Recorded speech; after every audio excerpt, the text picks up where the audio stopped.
Welcome to movie brand. കഴിഞ്ഞ ദിവസമായിരുന്നു നടൻ ജയസൂര്യക്കെതിരെ പീഡന ആരോപണവുമായി യുവതികൾ രംഗത്തെത്തിയിരുന്നത്. ഇപ്പോഴത്തെ ജയസൂര്യക്കെതിരെ വീണ്ടും ലൈംഗിക അതിക്രമത്തിന് പോലീസ് കേസെടുത്തിരിക്കുകയാണ്. വർഷങ്ങൾക്ക് മുൻപ് തൊടുപുഴയിലെ ലൊക്കേഷനിൽ വെച്ച് നടിക്കു നേരെ ലൈംഗിക അതിക്രമം നടത്തിയെന്ന പരാതിയിലാണ് പോലീസ് കേസെടുത്തത്. തിരുവനന്തപുരത്തെ നടിയുടെ പരാതിയിലാണ് പോലീസ് കേസെടുത്തത്. കരമന പോലീസ് രജിസ്റ്റർ ചെയ്ത കേസ് തൊടുപുഴ പോലീസ് സ്റ്റേഷനിലേക്ക് കൈമാറും. തൃശൂർ കേന്ദ്രീകരിച്ചുള്ള പ്രത്യേക അന്വേഷണ സംഘമായിരിക്കും ഈ കേസും അന്വേഷിക്കുക എന്നാണ് വിവരം. പ്രത്യേക അന്വേഷണ സംഘം ഇന്നലെ നടിയുടെ മൊഴി രേഖപ്പെടുത്തിയിരുന്നു. ജയസൂര്യക്കെതിരെ കൊച്ചി സ്വദേശിനിയായ നടിയുടെ പരാതിയിൽ കേസെടുത്തതിന് പിന്നാലെ രജിസ്റ്റർ ചെയ്യുന്ന രണ്ടാമത്തെ കേസാണിത്. ഹേമ കമ്മിറ്റി റിപ്പോർട്ട് പുറത്തു വന്നതിന് പിന്നാലെയാണ് ആദ്യ അനുഭവം പറഞ്ഞ് നടിമാർ രംഗത്തെത്തിയത്. വർഷങ്ങൾക്ക് മുൻപ് ജൂനിയർ ആർട്ടിസ്റ്റ് ആയിരുന്ന സമയത്ത് ദുരനുഭവം ഉണ്ടായ കാര്യം നടി വെളിപ്പെടുത്തിയിരുന്നു. ഈ പരാതിയിലാണ് ഇപ്പോൾ പോലീസ് കേസെടുത്തത്. പ്രത്യേക അന്വേഷണ സംഘത്തിൽ തൃശൂരിലെ ഐശ്വര്യ ഡോഗ്രയുടെ നേതൃത്വത്തിലാണ് സംഘമായിരിക്കും ഇതേക്കുറിച്ച് അന്വേഷിക്കുക. നേരത്തെ തിരുവനന്തപുരം കന്റോൺമെന്റ് പോലീസ് ജാമ്യമില്ലാ വകുപ്പുകൾ പ്രകാരം ജയസൂര്യക്കെതിരെ കേസെടുത്തിരുന്നു.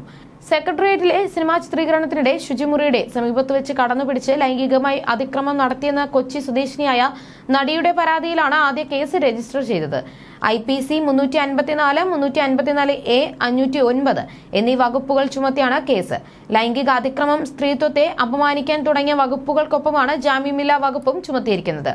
കൊച്ചി സ്വദേശിയായ നടിയുടെ 7 പരാതികളിൽ രജിസ്റ്റർ ചെയ്തതും ജയസൂര്യക്കെതിരായ കേസാണ്. ജയസൂര്യയ്ക്ക് പുറമെ മുകേഷ് MLA, ഇടവേള ബാബു, മണിയൻപിള്ള രാജു, കോൺഗ്രസ് നേതാവ് advocate BS Chandrasekharan, casting director Vichu, production controller Nobel തുടങ്ങിയവർക്കെതിരെയും നടിയുടെ പരാതിയിൽ പോലീസ് കേസെടുത്തിട്ടുണ്ട്.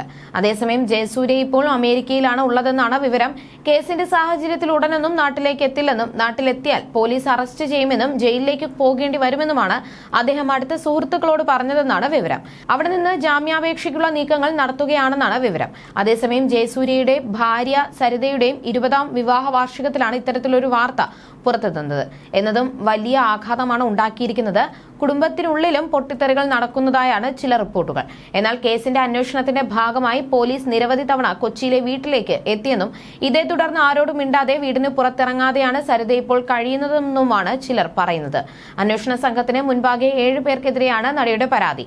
ഈ പരാതികളിലെ ആദ്യത്തെ കേസാണിത്. നടിയുടെ ആലുവയിലെ വീട്ടിലെത്തി പ്രത്യേക അന്വേഷണ സംഘത്തിൽ ഉൾപ്പെട്ട DIG അജിത ബീഗവും G പൂങ്കുഴലിയും അടക്കമുള്ളവരുടെ നേതൃത്വത്തിൽ മൊഴിയെടുക്കുകയായിരുന്നു.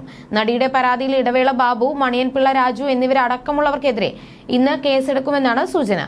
സംഭവം നടന്ന അതത് പോലീസ് സ്റ്റേഷനുകളിൽ FIR-കൾ രജിസ്റ്റർ ചെയ്യും. ഇവർക്ക് പുറമെ കോൺഗ്രസ് നേതാവ് advocate BS Chandrasekharan, casting director Vichu, production controller Nobel തുടങ്ങിയവർക്കെതിരെയാണ് നടി പരാതി നൽകിയത്.